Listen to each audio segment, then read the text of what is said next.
জীবনে কখনো কারো কাছে হাত পেতে ধার না চাইতে হলে এই 4টি কাজ আজ থেকেই শুরু করুন। তাহলে জীবনে কখনো কারো কাছে হাত পেতে ধার চাইতে হবে না।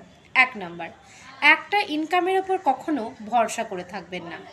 2 নাম্বার, একটা ইনকামের পাশাপাশি অল্প সময় বার করে আরও নতুন কাজ করার চেষ্টা করুন, কারণ ভবিষ্যতে আপনার কাজ চলে গেলে আপনি যেন অসহায় না হয়ে পড়েন।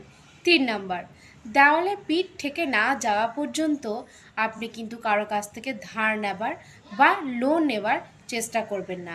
আর শখের জিনিস পূরণ করার জন্য তো একদমই না। দেখবেন এই লোনের জালে প্রচুর পরিবার ফেঁসে আছে। 4 নাম্বার, মানুষকে দেখানোর জন্য দামি দামি জিনিস কেনার ভুল একদম করবেন না, কারণ এতে আপনি বিপদে পড়বেন। আপনার ইনকাম কমে গেলে দিনের শেষে টেনশনটা কিন্তু